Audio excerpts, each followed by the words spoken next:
Are you getting ready to winterize your RV? Before you lock it up for the season, here's an important question.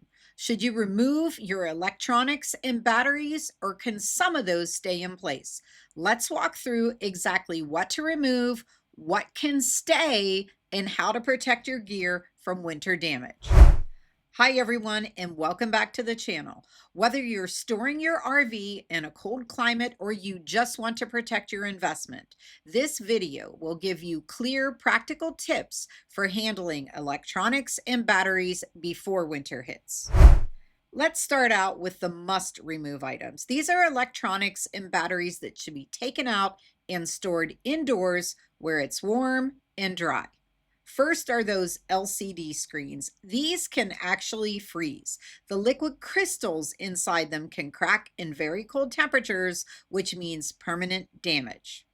Secondly, bring in the laptops, cameras, and gaming devices. These all have delicate components and batteries that are sensitive to both freezing and moisture. And then third, you want to bring in all batteries, all of them. Yes, even the ones in your remote controls, the ones in the flashlights and toys, take them out. Cold can cause them to leak, corrode, and just lose life faster. And finally, those small appliances, things like coffee makers, air fryers, or toasters, should also be unplugged and brought inside. The bottom line, if it's small, portable, invaluable, take it out. The big question. Can you leave your RV's TV inside over the winter, meaning inside the RV? The short answer is usually yes, but with precautions.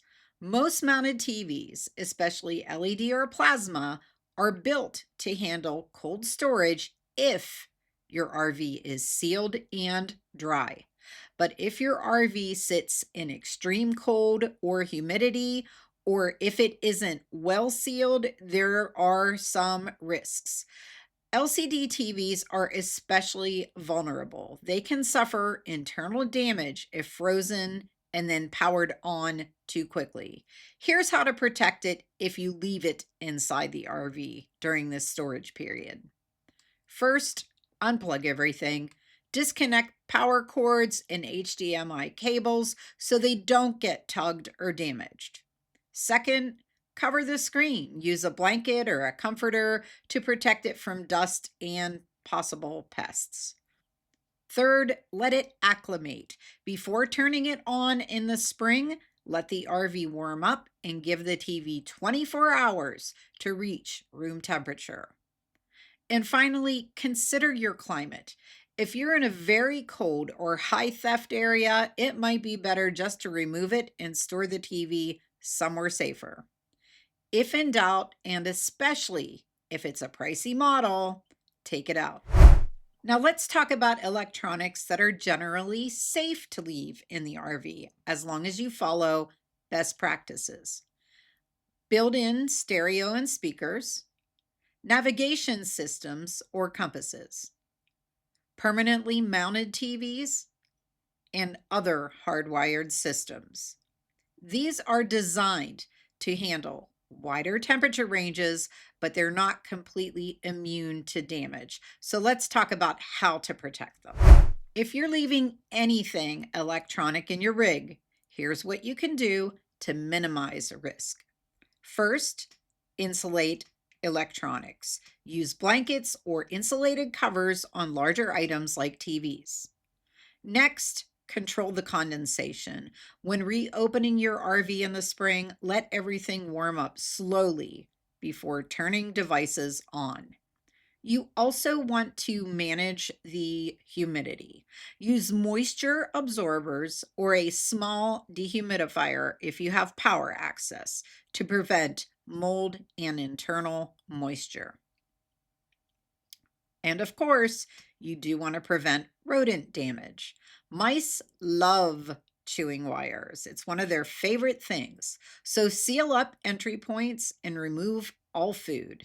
Get the temptation out of there, guys. Next, you want to check the manual. High-end electronics usually list safe storage temperatures. If you're unsure, look it up. Now, if you're storing your RV off-site, like at a public storage facility or a rural property, we've all seen rows and rows of RVs on a farm out in the middle of nowhere.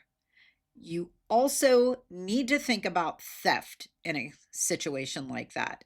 Expensive electronics like TVs and satellite receivers might be better off stored indoors.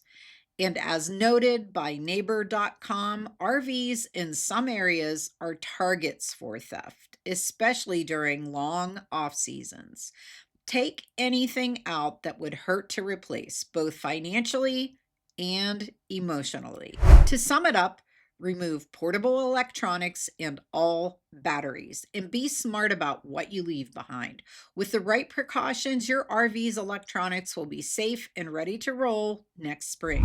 If this video helped you out, give it a thumbs up, subscribe for more RV tips, and drop a comment if you've had an experience, good or bad, with leaving electronics in your camper over winter. Stay safe and stay warm.